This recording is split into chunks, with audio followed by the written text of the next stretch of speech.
Hello and welcome to Faultlines. I'm your host SHAHZAD RAZA. 2 days ago, another act of terror shook the nation. Terrorists in Balochistan, they attacked Jafar Express, our train, in which around 400 passengers were traveling, and they held hostage most of those passengers. And as a result of that act of terror, several precious lives were lost, especially of those of the security personnel who were traveling along with their families in that specific train. The security forces, they moved in, they conducted a very swift and targeted operation, and as a result of that operation, all the Khawarij, they were killed. The question is why it happened at the first place. Of course, Pakistan has been fighting war against terror for such a long time, and there are several areas which we need to work on really, but our security forces and our civilians, and civilians security forces, they rendered a lot of sacrifices, and after a long struggle, we managed to quell the terrorism from the country. But what happened a couple of years ago, which was repeatedly mentioned by the Prime Minister and other key ministers, there was a policy of rehabilitating those Khawarij. I don't know what was the premise or wisdom behind that policy, but terrorism emerged or resurfaced against in Pakistan. What happened is a history, but the question is what steps we have taken and we are going to take so that no such incident, unfortunate incident would occur in future, either in Balochistan or anywhere in the country. But when we talk about fighting the war on terror, it requires a great deal of political unity and harmony. All the political parties, they are united, just like they were united way back in 2016 when APS attack took place and National Action Plan was chalked out. But right now, one particular political party, which unfortunately has a government in Khyber Pakhtunkhwa, is not coming on board or cooperating with the rest of the political parties, especially the federal government, to lead or run a successful campaign against this recent wave of terror that emerged and that we are seeing just because, primarily because the situation in Afghanistan that unfolded after the departure of the US forces, and especially the latest arms and ammunition left by those forces and now in the hands of Khawarij and the sympathizers of Tehreek-e-Taliban Pakistan. So what KP government is doing exactly, and what incidents like Jafar Express attack give us the lesson, and what we would learn in future, and what policies and strategy we are going to implement so we would not be facing any such incident in future. To discuss this, Dr. AYESHA Malik is joining me. She's an IR expert. Thank you so much, Dr. AYESHA Malik, for your precious time. And General ZAHID MEHMOOD, our defense analyst, is also with us. Thank you very much, General, for your valuable time as well. General Saab, let me begin by asking you this very question. After every such incident, we make a new pledge and we say that we would be very careful, alert that such event would not happen in future. But after a while, because we are fighting this war against an invisible enemy, some sporadic incidents that they take place, and it happened in the past as well.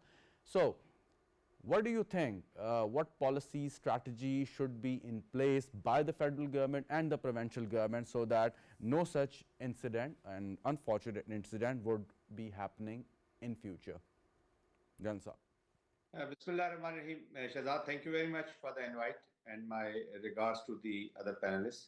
Introduction that the political harmony, along with political, I will say the social harmony, the religious harmony, and the response of a state, the collective response of a state which is visible should be implemented. And this harmony, this synergy has to be brought by the political leadership of Pakistan. First of all, we need to give, and we should give, the political ownership at all levels, whether a federal government or the provincial government. So this war is a war for Pakistan. This war is of Pakistan. It is not war of Balochistan or Khyber Pakhtunkhwa or one part or one sect or one set of people. So this is war being waged against Pakistan, and we are already in war, Shahzad. But to talk of policies, you make policies, you make protective, you take protective maneuvers, you make protective maneuvers, you do lot many things. and that is done before the war. But as of now, we need to understand that we are in the war, and this war is not against one phenomena. This war is not against one enemy. This war is not against a known enemy, to be very honest. Though the enemy is very clear, like the Indian sport, like the sponsorship of this proxy war and sponsorship of this state sponsored terrorism, then the role of the, unfortunately, the negative role of the Afghan interim government, and then the clients are also very clear. But there are other elements also which are already in our society. And I call these things as enemy, like, once we don't have the cohesion, once we have a doubt about the application, once we keep talking about the past, so we are not looking forward. So this discussion, this throwing the dirt on others, blaming each other, not creating cohesion and collaboration, so this is one of the biggest enemy. So we need to take. Jan Saab, you just mentioned that political harmony is important, but you think that we should really need to define what political harmony exactly means? I mean, if one particular political party is not coming on board or supporting this all-out effort against terrorism and fitna al-Khawarij, so should we say that we haven't achieved the political harmony because one particular political party is not cooperating with the rest of the others? It impacts it impacts in many ways. Shahzad, no. What is the basic requirement for waging a war? For a military, the basic requirement is the support of the people of Pakistan. So once a soldier who is fighting for Pakistan, he has a bit of doubt that my effort is not being recognized. What else he needs? He needs just one thing, and that is the recognition by the people of his state that my son, my brother, my friend, they are fighting for us. He is sacrificing for us. Once there are doubts in his mind, you think that a soldier can make a war? War is not a simple phenomenon. It's not a physical activity. It's a psychological activity. It's a moral activity. It is little beyond than the physical actions which we see. It's very easy to say that 4 or 5 people were shaheeds, we have injured. I tell you, this is a big thing. There are nations who start taking revenge even with the loss of one soldier. What to talk of losing soldiers every day and that getting the due respect from the people because of this social medias and because of the political agendas and because of this is I think unbecoming of a Pakistani if he is Sir, thinking on this line. you rightly pointed it out. This is very unfortunate when our security forces they are basically risking their life every day, every second, and in the end, from one very tiny group, and they are facing this smear campaign on the social media, and the Indian fingerprints are all over behind this. Dr. Aisha, to begin with the very same question, when our brave soldiers, military personnel, our civilian security forces, when they are risking their lives and giving us a secure atmosphere, trying to give us a secure atmosphere, but on the other hand, very few people, maybe they have their connection with across the border or sitting anywhere in the world, when they are trying to defame the very brave sons of the soil.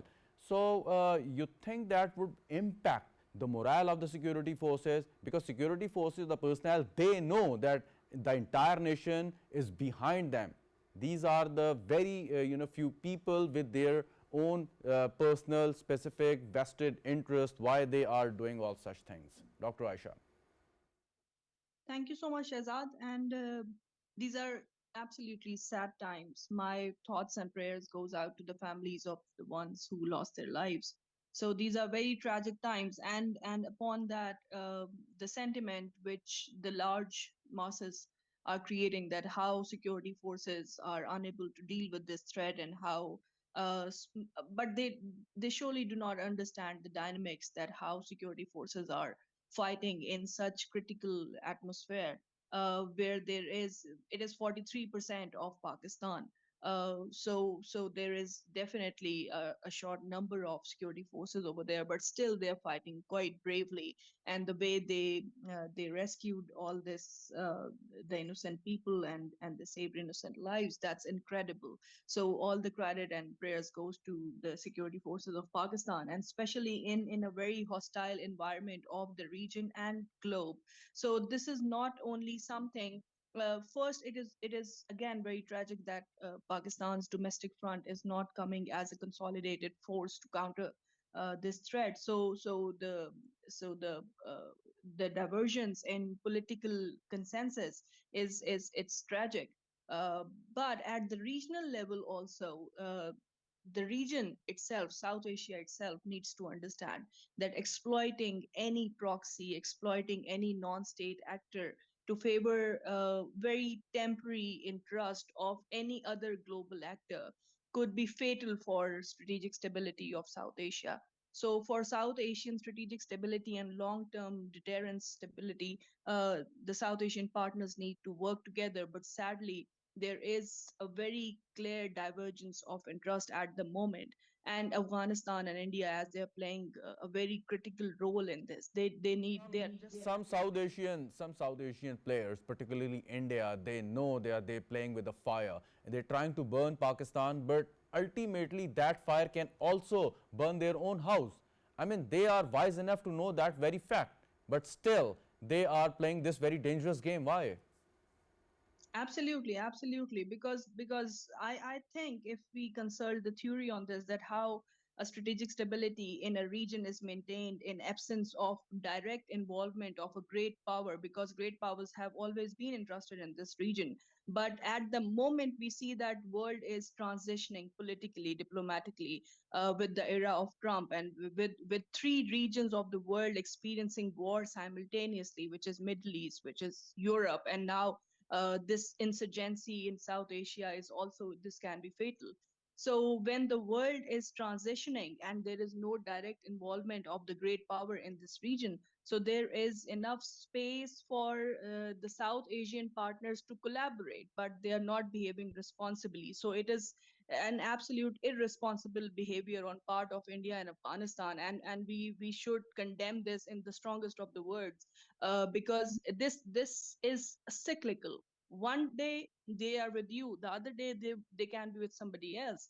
So and the tweet of a very senior, as you must have seen, from Indian side, a senior personnel, saying that it was a plane 26 years ago and it's a train today. So these are not times of revenge. You need to curb non-state actors. You need to curb ethno-nationalism, because it is not just in Pakistan. In India, it is also a very a very real thing, ethno-nationalism. So if the game of revenge has to go on, then everyone is capable enough to keep it going on. But these are not times for geopolitical rivalries for the region, because these are very sensitive times. If the world is countering war in three parts, then what We must understand that saffronization has crept so deep into the Hindu society, thanks to Modi Sarkar, the long years of Modi Sarkar, that they even now, making these events or their holy festivals like Holi controversial and using against the Muslim over there. I'll get back to you with more questions, but General Saab, for so many years we are trying to quell these terror movement. I would not call them the separatist movement, because they have all this support and backing of anti-Pakistan forces, and they are using them as their proxies. So question is that for a long time, for so many years, we are trying to get rid of all these terror groups like BLA, but why we haven't achieved 100% success against these groups? What are the reasons? What are the hiccups or the roadblocks which blocking our chances to really quell and quash them? Shahzad, there are multiple reasons for this. Number one is the outside support. Their leadership. They've got two kinds of leadership. One is the political leadership, who are sitting in who are so-called politicians, but they're sitting in the West, and they're being looked after by the West.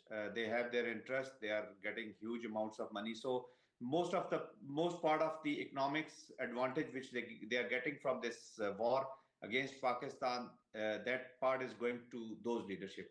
Then there are the commoners who have taken over as the militant, militant part of this aspect, who are leading that, like people like Bashir Zaib and Dr. Allah Nazar, So these are the commoners. So Sardars taken advantage, sitting outside. Commoners are making these people fight. They are sitting in Afghanistan or in our neighboring countries, fully supported economically and militarily by India. So they're taking up their finances. And then there are, radicalized people from within Pakistan because of the deprivations and because of our bad governance, I would say, bad governance, and because of the socio-economic environment in Pakistan. So it's very easy for them to, recruit them, get them into their folds. Then now there are Afghani soldiers available to them. That is fine, but I would like to ask one very pertinent question here, that you said bad governance, but we tried almost every type of solutions to get rid of all those problems. I mean, almost all the political parties had their government in Balochistan in the past. Even the military regime, when it was in power, the General Musharraf, to be very specific, and they had their government in Balochistan. People's Party has its government in Balochistan. PMN ruled Balochistan for so many years. Nationalists, they were in power. Sardars, the tribal elders, as you mentioned, they were the chief ministers and the governors. So who left? Look, Shahzad, our politics, let me come, coming to your question, our politics in Balochistan is little different. These central big parties, you're talking about People's Party, Muslim League, even PTI, the central leadership don't have much control on the provincial, parties. So these are the floating members. Sometimes they're contesting elections from People's Party, sometimes they're into the BAP, sometimes they're into Muslim League, So they have their own kind of, way of doing the politics and governing. If there are 44 or 45 members, so sometimes you will find more than 30, 35 ministers in that government. So there's a lot of, bad governance. Okay, let me give you one example. Coming over to this, once we talk about the levies. Levies is the first responder. 86% of Balochistan is B area. We have 83,000 levies enrolled, out of which 60% are ghost. We are spending 92 billion rupees every year. So where is that money? Where are those levies? Where are those forces? Who are the first responders? Who are your eyes and ears on ground? They are not present on ground. More than 80% is a B area. It's not been converted. So this is what the poor governance is. There is a lot of corruption, and then, the Sardars, they never allowed their people to, raise. Once this province was made in 1972, this is a baby province of Pakistan. So as we know, and you just pointed out what are the core problems. So if we know the problems, why we were unable to, and we are still unable to find the answers or the solutions? Lack of political will and personal agendas. Let me confess this. Let me talk about this bitter thing. Lack of political will. The wars are led by the political leaders, political leadership. Every time you try to, we are not talking about, cleaning the streets or, getting the sewerage work done. We are talking about the precious lives, and we are talking about the lives which we lost in this war on terror, and we are, there are, bleak chances that there may be some more act of terror if we are not mindful of the fact, and we haven't, put in place some serious efforts. That's what my point is. We are into the war. We are already in the war. The war is on. So this war has to be led by the political leadership. They will have to own it. So, we are still talking. We will have, the conferences, and we will create environment. The opposition is saying, that once there will be war, we will be united. This is time to, this is time to deliver. Look, the Time to debate from deliver. Time to deliver. Let me involve Dr. Ayesha here. Dr. Ayesha, majority people in Pakistan, especially when we're talking about this very particular incident, the majority people in Balochistan, they really don't endorse or support the act of terror by these insurgents and BLA and other groups. But why in the past they were able to, or they were successful in giving these acts of terror a nationalist color? What, why it happened? I mean, when majority people, they were not in support of such terrorists.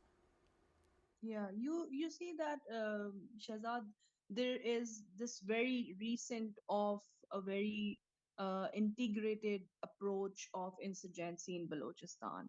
It started off in 2000s, and when BLA with the Murray face emerged, initially people did not support it, and people were just looking for one answer, and that was probably the answer for which they started questioning about in 1950s.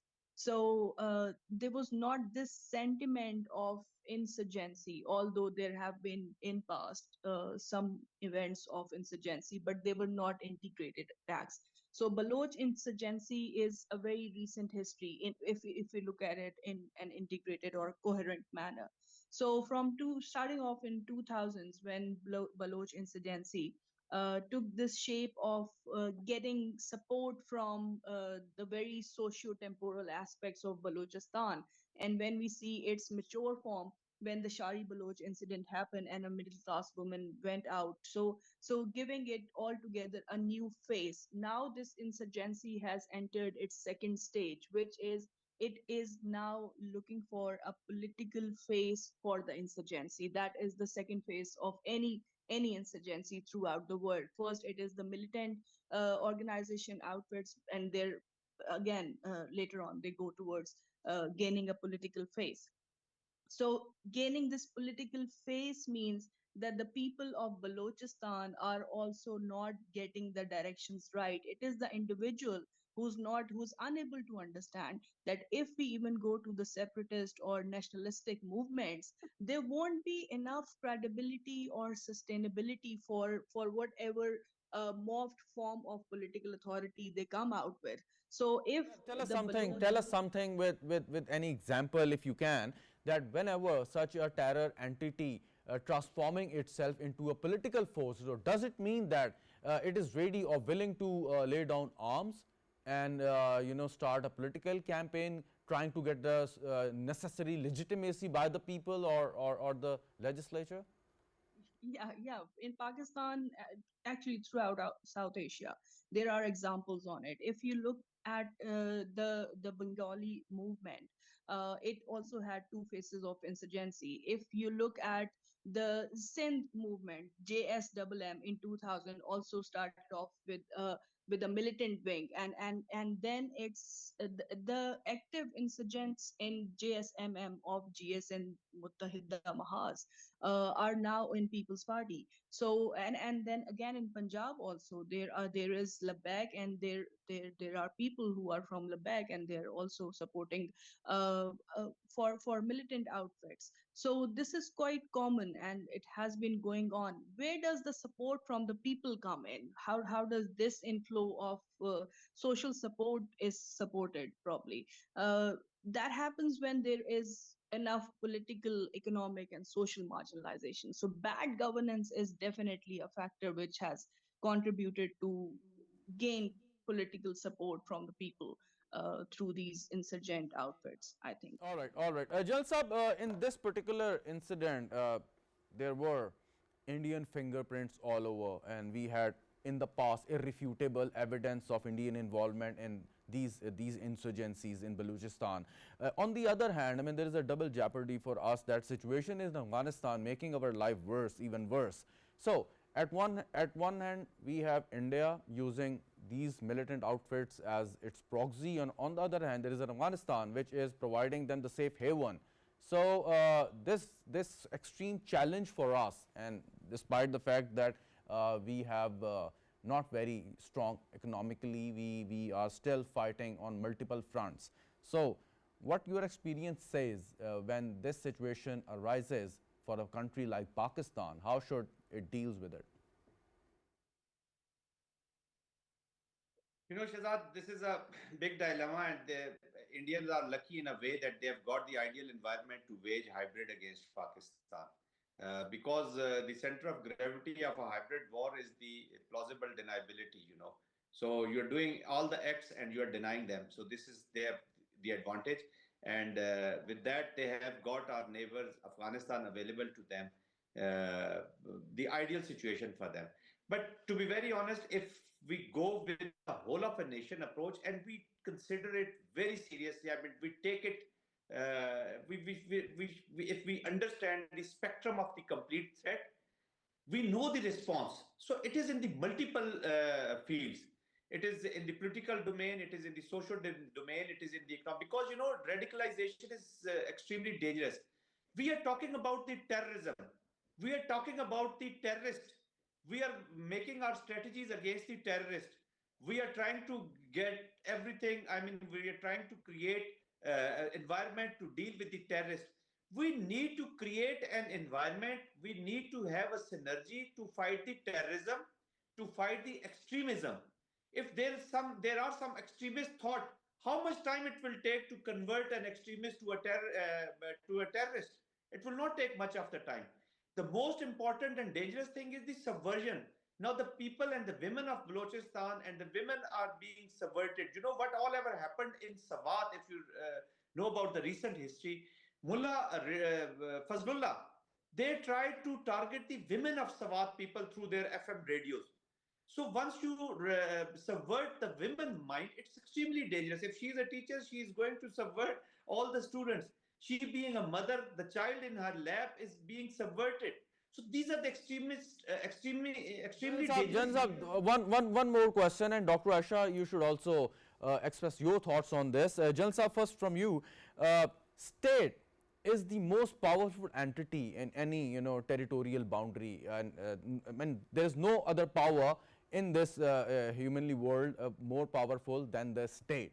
So any entity, any terror outfit, they can of course wage a war against the state, but they cannot survive for long. If they are stronger than the state, then they would become the state, to be very honest, and if I'm getting it right. So state has the resources, they have the manpower, they have the will. State has the much needed legitimacy and support of the people against these miscreants and fitna al khawarij. So how much time you think a state should take to quell any such miscreants and the terror movement, which basically is trying to playing with the lives of the people of Pakistan? Today, this is to answer this question, it is really very challenging. Why? Because these conflicts, in which, in the form which they are being waged, sometimes it gets protracted because of many aspects. As far as kinetic is concerned, let me tell you, Shahzad, very clearly that Pakistan armed forces, Pakistan security forces have the capability and have the capacity to take care of this aspect. I mean, anytime. Within a very short span of time, they can clear all this. But there are associated, these operations, or if they carry out the operations, they have to carry out these operations within Pakistan, within our own territories first, to have peace within. There are political people, there are other organizations, there are so many non-state actors who want that these operations are carried out, and then we create more situation while talking about the humanitarian, ground. On humanitarian grounds, we should start crying on humanitarian ground. We should start talking about more missing peoples, brutality, and this they want that such things, any incident, because in the operations that there are likely chances that there are some chances of having a collateral damage. So that will be extremely dangerous situation. Already there are people who wants to take it, even on this train incident. This was such a sensitive issue for Pakistan. And I have seen few sane voices taking advantage of this incident for their small political gain, or to Let me ask this very question to Dr. Aisha. Dr. Aisha, this and one. Let me add one more question before we end this program. That we have visible and invisible enemies. Visible enemies on one front, India, and on the other front, there is a very hostile government at the moment in Afghanistan. So, should we pray that the situation in those two countries would be favorable for Pakistan in future, and then we would be in a better position to deal with the invisible enemy that is hidden somewhere around us? All right. So, first about that, how the non-state actors gather so much courage and power that they can overpower the state, because state is the political reality of the contemporary world for past 4 centuries. So, how does this happen? So, non-state actors, you see, or the proxies of some other states, they play with the dynamics of this global world. We are living in times of globalization and economic integration, which has not only contributed to the well-being, welfare of the people and individual, but it has also weakened the borders and the idea of sovereignty.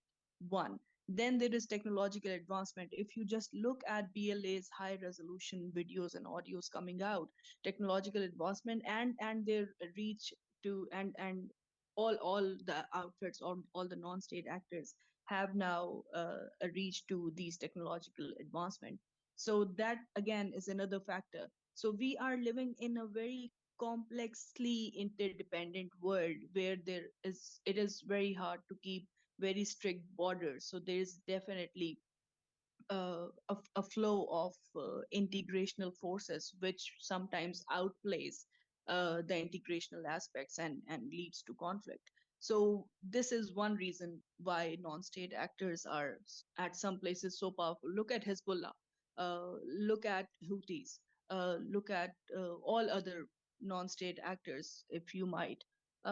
Look at TTP. How is it playing with and Pakistan Army, Pakistan military forces are absolutely equipped to fight against them. But still, look how they are slowly, gradually integrating themselves into the society and how they are gaining all this legitimacy, as you are saying. So that's the answer to your non-state actor versus the state. Because we are living in a highly globalized world, it's very hard to keep the borders intact. Uh, That is fine, to but when we hear the news that one of the federating units of a state had got more than 600 billion rupees in the last 14 years, but what exactly their preparations are against these insurgencies, or what exactly they did to improve the counter-insurgency efforts and the mechanism? Anyways, we lost communication with Dr. Aisha. Thank you so much for joining us in the program and your valuable comments. General ZAHID Mahmood, thank you so much for your time as well. Viewers, you have seen the program. Thank you so much for your time as well. And we hope and we pray and we believe that our security forces, our civilian leadership, they would give us more secure atmosphere in future, and we will be in a better position. Then we will say that no such unfortunate incident would ever occur in future, not only in Balochistan, anywhere in the country. Thank you very much, and Khuda Hafiz.